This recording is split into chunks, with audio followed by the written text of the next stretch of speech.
3 ते 4 दिवस ज्वारी न भिजवता फक्त 1 दिवस ज्वारी भिजवून याप्रमाणे छान खुसखुशीत अशा या ज्वारीच्या पापड्या मी तयार केलेल्या आहेत. या ज्वारीच्या पापड्या अगदी दुप्पट फुलतात. आमच्याकडे याला ज्वारीच्या पापड्याच म्हटलं जातं. काही ठिकाणी या ज्वारीच्या पापड्यांना भातोड्या किंवा बिबड्या म्हटलं जातं. नमस्कार, स्वागत आहे तुमचं स्वीट अँड स्पायसी किचनमध्ये. ज्वारीच्या पापड्या तयार करण्यासाठी इथे मी 1 किलो ज्वारी साफ करून पाण्यामध्ये भिजत ठेवलेली आहे. 2 ते 3 तास ही ज्वारी आपल्याला पाण्यामध्ये भिजत ठेवायची आहे. आता 3 तासानंतर या ज्वारीतील पाणी काढून घ्यायचं आहे व सुती कपड्यावरती ही ज्वारी आपल्याला काढून घ्यायची आहे. आता इथे मी तुम्हाला ज्वारी भिजत घातलेला व्हिडिओ टाकला नाही, कारण व्हिडिओ खूप मोठा झाला असता.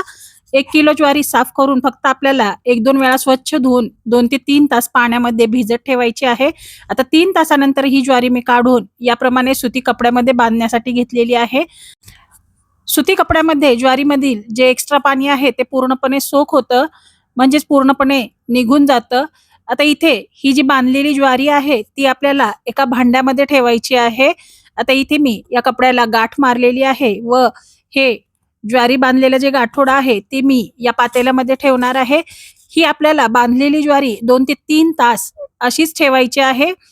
असं केल्यामुळे काय होतं माहितीये का, ज्वारीवरील जी साल आहे ती एकदम सैल पडते व जेव्हा आपण ज्वारी दळून घेऊ त्यावेळेला ती साल पूर्णपणे निघून जाते व छान ज्वारीच्या आतील गाभारा आपल्याला मिळतो. आता हे आपण 2-3 तासासाठी असंच ठेवून देऊया. तर 2 ते 3 तासानंतर ही ज्वारी मी बाहेर काढलेली आहे. आता इथे तुम्ही पाहू शकता ज्वारीमधील पाणी पूर्णपणे सुकलेलं आहे. आता ही ज्वारी आपल्याला उन्हामध्ये वाळत घालायची नाही किंवा फॅनलाही नाही वाळत घातली तरी सुद्धा चालेल. आता ही ज्वारी आपण थोडी करून मिक्सरला फिरवणार आहोत. आता इथे मी मिक्सर जार घेतलेला आहे. यामध्ये आपल्याला थोडीशी ज्वारी घ्यायची आहे. पापड्यासाठी ज्वारी दळते वेळी ज्वारीमध्ये थोडासा ओलसरपणा तसाच राहिला पाहिजे, तेव्हाच आपल्याला ज्वारी मिक्सरला दळून घ्यायची आहे. एकदम ज्वारी वाळवून अशी मिक्सरला दळायची नाही. व ज्वारी ही मिक्सरला दळते वेळी मिक्सर बंद चालू करत आपल्याला ही ज्वारी दळून घ्यायची आहे. म्हणजेच मिक्सर आपल्याला पल्स मोडवरती फिरवायचा आहे.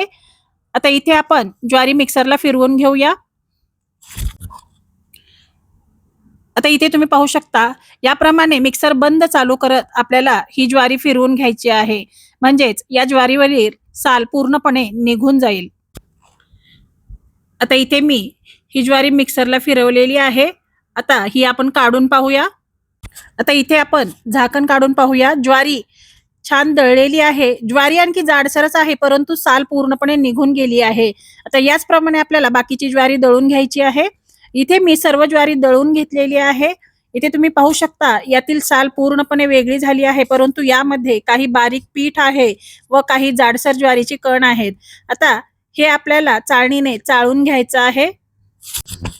हे चाळण्यासाठी सर्वात अगोदर आपल्याला मैदा चाळण्याची चाळणी वापरायची आहे. म्हणजे ज्या चाळणीतून एकदम बारीक पीठ गळतं ती चाळणी आपल्याला घ्यायची आहे. आता या मैद्याच्या चाळणीने ही जी दळून घेतलेली ज्वारी आहे ती मी चाळून घेणार आहे. म्हणजेच काय होईल माहितीये का, यामधील जे बारीक पीठ आहे ते ताटामध्ये येईल व जे जाडसर ज्वारीचे कण व जी साल आहे ज्वारीची ती चाळणीमध्ये तशीच अडकून राहील. आता याचप्रमाणे आपल्याला ही सर्व ज्वारी चाळून घ्यायची आहे. आता इथे मी हे चाळून घेतलं आहे. आता हे जे चाळणीमध्ये मिश्रण उरलेलं आहे ते आपल्याला दुसऱ्या भांड्यात काढायचं आहे व हे आपल्याला सुपाने पाकडून घ्यावं लागेल, कारण यातील साल आपल्याला बाजूला काढायची आहे. याप्रमाणे आता आपण बाकीचे सर्व चाळून घेऊया. तर इथे मी ही दळलेली ज्वारी पूर्णपणे चाळून घेतलेली आहे. तुम्ही पाहू शकता इथे हे बारीक पीठ बाजूला निघालेलं आहे व वरती जे चाळणीमध्ये हे जाडसर कण किंवा हा जो चोथा राहिलेला आहे तो निघालेला आहे. आता हे जे जाडसर ज्वारी आहे ती आपल्याला पाकडून घ्यायची आहे. ज्वारी पाकडण्यासाठी इथे मी सूप घेतलेला आहे. आता यामध्ये आपल्याला आपण जी ज्वारी दळून घेतली आहे ती घ्यायची आहे. थोडी घेऊन आपल्याला ही पाकडून घ्यायची आहे. इथे तुम्ही पाहू शकता अगदी हलक्या हाताने आपण सूप फिरवलं तरी सुद्धा यातील जी ज्वारीची साल आहे ती पूर्णपणे पुढे निघून येत आहे. आता याप्रमाणे ही पूर्ण साल निघून जाईपर्यंत आपल्याला हे पाकडून घ्यायचं आहे. तुमच्याकडे सूप नसेल, तुम्ही एखाद्या ताटाने पाकडलं तरी सुद्धा चालेल. ही प्रोसेस तुम्हाला थोडीशी मोठी वाटत असेल, परंतु याच्या पापड्या खूप छान अशा बनून तयार होतात. त्यामध्ये अजिबात आंबटपणा उतरत नाही व एकदम खमंग अशा पापड्या बनून तयार होतात. आता इथे मी ही ज्वारी पाकडून घेतली आहे. तुम्ही पाहू शकता एकदम पांढरी शुभ्र ही ज्वारी निघालेली आहे. आता ही आपल्याला मिक्सरला दळून घ्यायची आहे. तर इथे मी सर्व ज्वारी मिक्सरला दळून चाळून घेतलेली आहे. हे पीठ तयार झालेलं आहे आपलं पापड्यासाठी लागणारं. आता वरती जी पाकडून नंतर जाडसर अशी ही थोडीशी ज्वारी निघाली आहे, ती सुद्धा मी यामध्ये मिक्स करणार आहे. जाडसर म्हणजे अगदी बारीक रव्याप्रमाणे हे ज्वारीचं मिश्रण राहिलं होतं, ते मी या पिठामध्येच मिक्स केलेलं आहे. आता हे आपलं पापड्यासाठी लागणारं पीठ बनून तयार झालेलं आहे. पापड्या तयार करण्यासाठी आपल्याला हे पीठ भिजवून ठेवावं लागतं. आता इथे रात्रीच्या वेळी हे पीठ मी भिजवत आहे. आता एका मोठ्या पातेल्यामध्ये आपल्याला हे पीठ काढून घ्यायचं आहे व यामध्ये पाणी घालायचं आहे. पीठ भिजवते वेळी पाणी आपल्याला भरपूर घालायचं आहे, जेणेकरून यामध्ये काही बारीक साल वगैरे राहिलेली असेल ज्वारीची, ती पिठावरती तरंगून येते. तर याप्रमाणे आपल्याला पाणी घातल्यानंतर हे पीठ हाताने व्यवस्थित असं मिक्स करायचं आहे, जेणेकरून यामध्ये काहीही गुठळ्या राहिल्या नाही पाहिजे. आता इथे मी पीठ पाण्यामध्ये मिक्स केलेलं आहे. आता यामध्ये आपल्याला आणखी पाणी घालायचं आहे. पीठ भिजवते वेळी पाणी भरपूर घालायचं आहे व हे पीठ आपल्याला पाणी घातल्यानंतर यावरती झाकण ठेवून हे पीठ आपल्याला रात्रभर ठेवून द्यायचं आहे. इथे तुम्ही पाहू शकता या पिठावरती ज्वारीची बारीक साल आलेली आहे. आता हे पाणी आपण दुसऱ्या दिवशी काढून टाकणार आहोत. रात्रभर आपल्याला हे असंच ठेवायचं आहे. तर दुसऱ्या दिवशी सकाळी आपण यावरील झाकण काढून पाहूया. इथे तुम्ही पाहू शकता पाण्यावरती बारीक असा तवंग आलेला आहे. आता हे वरील पाणी जे आहे ते आपल्याला काढून टाकायचं आहे. आपल्याला जो पापड्यासाठी लागणारा चीक आहे तो तळाला बसलेला आहे, त्यामुळे आपण हे वरचं पाणी आहे ते अलगद असं बाजूला काढणार आहोत. तर एखाद्या दुसऱ्या भांड्यामध्ये आपल्याला या पिठावरील पाणी काढून घ्यायचं आहे.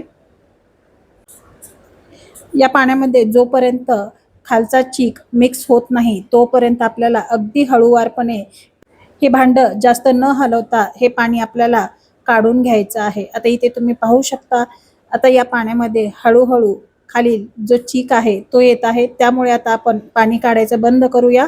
इथे मी पाणी पूर्णपणे काढून घेतलेलं आहे. आता जो भांड्यामध्ये राहिला आहे तो पापड्यासाठी लागणारा चीक आहे. आता हा जो पातेल्यामध्ये राहिलेला चीक आहे तो आपण चमच्याने व्यवस्थित असा मिक्स करून घेऊया. आता हा चीक आपल्याला मोजून घ्यायचा आहे. 1 किलो ज्वारीमध्ये एवढा चीक बनून तयार झालेला आहे. एकदम पांढरा शुभ्र असा चीक तयार झाला आहे. आता हा जो चीक आहे तो आपण मोजून घेऊया. एखाद्या भांड्यामध्ये आपण हे मोजून घेऊया. इथे मी पातेलं घेतलेलं आहे, यामध्ये आपल्याला हा चीक ओतायचा आहे. चीक आपल्याला यासाठी मोजायचा आहे कारण आपल्याला चिकाच्या मापानेच पाणी ठेवावं लागतं पापड्या तयार करण्यासाठी, त्यामुळे चीक हा मोजूनच घ्या. इथे या पातेल्यामध्ये तुम्ही पाहू शकता पातेलं भरायला थोडंसं कमी आहे, इतका हा चीक बनून तयार झालेला आहे. आता इथे चीक आपण मोजून घेतलेला आहे. ज्या भांड्याने आपण चीक मोजला आहे त्याच भांड्याने आपल्याला पाणी घ्यायचं आहे. तर इथे मी एक दुसरं मोठं भांडं घेतलेलं आहे, त्यामध्ये आपल्याला 3 भांडे पाणी घालायचं आहे. ज्या भांड्याने आपण चीक मोजलेला आहे त्या भांड्याने आपल्याला 3 भांडे पाणी घालायचं आहे. एक भांडं चिकासाठी आपल्याला 3 भांडे पाणी लागतं. आता इथे मी 3 पातेले पाणी घेतलेलं आहे. पाणी आपल्याला गरम करण्यासाठी ठेवून द्यायचं आहे. 5 ते 6 मिनिटानंतर आपण झाकण काढून पाहूया. इथे तुम्ही पाहू शकता पाण्याला हलकीशी उकळी आलेली आहे. आता यामध्ये आपल्याला बाकीचं साहित्य घालायचं आहे. तर त्या अगोदर आपण या गरम पाण्यामधील थोडंसं पाणी बाजूला काढून ठेवूया, कारण आपण हे नंतर वापरणार आहोत. पाणी काढून ठेवल्यानंतर यामध्ये आपल्याला चवीप्रमाणे मीठ घालायचं आहे. इथे मी 1 ते 1.5 चमचा मीठ घातलेला आहे. तसेच यामध्ये आपल्याला 3 ते 4 चमचे पांढरे तीळ घालायचे आहेत. तुम्हाला जर आवडत असतील तर तुम्ही यामध्ये 1 चमचा जिरे सुद्धा घालू शकता. आता तीळ घातल्यानंतर हे आपल्याला व्यवस्थित असं मिक्स करायचं आहे व या पाण्याला आपल्याला एक उकळी येऊ द्यायची आहे. तर पाण्याला उकळी येत आहे तोपर्यंत आपण हा जो तयार चीक आहे त्याला चमच्याने व्यवस्थित असं ढवळून घेऊया, जेणेकरून याच्या गुठळ्या तयार होणार नाहीत. आता इथे पाणी पूर्णपणे उकळलेलं आहे. आता आपल्याला चीक हाटून घ्यायचा आहे. आता एका हाताने चमच्याने याप्रमाणे ढवळायचं आहे व दुसऱ्या हाताने आपल्याला हळूहळू हा पातेल्यातील चीक पाण्यामध्ये सोडायचा आहे. चीक हटते वेळी आपल्याला कंटिन्युअस चमच्याने हलवत राहायचं आहे, यामुळे गाठी होणार नाहीत व दुसऱ्या हाताने आपल्याला हळूहळू हा चीक पाण्यामध्ये सोडायचा आहे. चीक हटते वेळी गॅसची फ्लेम ही लो ठेवा, जेणेकरून चीक पटकन उडून बाहेर येणार नाही. आता इथे मी पूर्ण पीठ यामध्ये घातलेलं आहे. इथे तुम्ही पाहू शकता मिश्रण आता हळूहळू घट्ट होत आहे. तर गॅसची फ्लेम ही आपल्याला लोच ठेवायची आहे व याप्रमाणे पळीच्या साह्याने चीक आपल्याला हटवून घ्यायचा आहे। याप्रमाणे चमच्याने प्रेस करत आपण चीक हटल्यानंतर यामध्ये एखादी गुठळी जर तयार झालेली असेल तर ती पूर्णपणे निघून जाते व चीक आपला सॉफ्ट असा बनून तयार होतो। इथे मी चीक 2-3 मिनिटे व्यवस्थित असा हटवून घेतलेला आहे। चीक छानपैकी हटलेला आहे, यामध्ये गुठळ्या अजिबात झालेल्या नाहीत। आता या पळीवरील हे जे मिश्रण आहे ते आपण हाताच्या साहाय्याने काढून घेऊया व यावरती झाकण ठेवून हा चीक आपल्याला 20 ते 25 मिनिटे मीडियम फ्लेमवरती शिजवून घ्यायचा आहे। आता यावरती झाकण ठेवून आपण हा चीक शिजण्यासाठी ठेवून देऊया। तर चीक शिजायला ठेवून 5 मिनिटे झालेले आहेत। आता आपण झाकण काढून पाहूया। इथे तुम्ही पाहू शकता चीक छान असा शिजत आहे, परंतु 5 मिनिटानंतर आपल्याला चमच्याच्या साहाय्याने परत हा चीक याप्रमाणे व्यवस्थित असा हटायचा आहे, जेणेकरून हा चीक छान असा शिजला जाईल। आपण 25 मिनिटे हा चीक शिजवणार आहोत, परंतु 5 ते 6 मिनिटानंतर आपल्याला झाकण काढून याप्रमाणे चमच्याच्या साहाय्याने हा चीक व्यवस्थित असा मिक्स करायचा आहे व झाकण ठेवून परत शिजवून घ्यायचा आहे। असं आपल्याला 2 ते 3 वेळा करायचं आहे। आता परत यावरती झाकण ठेवून आपल्याला हा चीक शिजवण्यासाठी ठेवून द्यायचा आहे। आता 20 ते 25 मिनिटे झालेली आहेत। आता आपण झाकण काढून पाहूया की चीक शिजलेला आहे की नाही। मी दर 5 ते 6 मिनिटांनी हा चीक चमच्याच्या साहाय्याने व्यवस्थित असा मिक्स करून परत झाकण ठेवून शिजवून घेतलेला आहे। 3-4 वेळा मी चमच्याने हा चीक व्यवस्थित असा हलवून शिजवलेला आहे। 20 ते 25 मिनिटानंतर इथे तुम्ही पाहू शकता चीक आपला छान असा शिजला आहे। या चिकाला छान चकाकी आलेली आहे। आता चीक शिजलेला कसा ओळखायचा हे इथे मी तुम्हाला दाखवते। आता आपल्याला एक प्लेट घ्यायची आहे, त्यामध्ये चमच्याच्या साहाय्याने थोडासा चीक घालायचा आहे व ही प्लेट आपल्याला गोल अशी फिरवायची आहे। इथे तुम्ही पाहू शकता हा चीक या प्लेटमध्ये आतल्या आत पसरत आहे, परंतु याचा ओघळ अजिबात येत नाही, म्हणजेच आपला चीक परफेक्ट असा शिजलेला आहे। हा चीक आपला पापड्या करण्यासाठी तयार आहे। आपण गॅस बंद करून घेऊया। आता इथे मी एक साडी अंथरलेली आहे व चीक एका छोट्या भांड्यामध्ये काढून घेतलेला आहे। तर याप्रमाणे पळीमध्ये थोडं थोडं मिश्रण घेऊन आपल्याला पळी फिरवून याप्रमाणे पापड्या घालायच्या आहेत। या पापड्या घालायला अगदी सोप्या आहेत व झटपट अशा घालून होतात। याप्रमाणे लहान मोठ्या कशा आकारात तुम्हाला पापड्या आवडतात त्याप्रमाणे तुम्ही घालू शकता। आता इथे मी एका पळीच्याच मापच्या इथे पापड्या घातलेल्या आहेत। अगदीच मोठ्या नाही किंवा लहान नाही, मध्यम आकाराच्या इथे मी पापड्या घालत आहे। तर याचप्रमाणे आपल्याला बाकीच्या सर्व पापड्या घालायच्या आहेत। तर इथे मी सर्व पापड्या घातलेल्या आहेत। आता या पापड्या आपल्याला आजचा दिवस उन्हामध्ये वाळवायचा आहे व परत आणखी एक दिवस कडकडीत उन्हामध्ये या पापड्या आपल्याला वाळवून घ्यायच्या आहेत। आता इथे या पापड्या मी 2 दिवस छान कडकडीत उन्हामध्ये वाळवून घेतलेल्या आहेत। एकदम छान अशा या पापड्या बनवून तयार झालेल्या आहेत। इथे मी तेल गरम केलेलं आहे, तेल गरम झालेलं आहे, यामध्ये आपण पापडी सोडूया। इथे तुम्ही पाहू शकता किती छान अशी ही पापडी फुललेली आहे। अगदी दुप्पट अशी ही पापडी फुलून तयार झालेली आहे व एकदम पांढऱ्या शुभ्र अशा पापड्या ह्या बनवून तयार झालेल्या आहेत। कुठलाही पापड खार वगैरे न वापरता एकदम खुसखुशीत अशा या ज्वारीच्या पापड्या बनवून तयार झालेल्या आहेत। बनवायला सुद्धा या पापड्या अगदी सोप्या आहेत।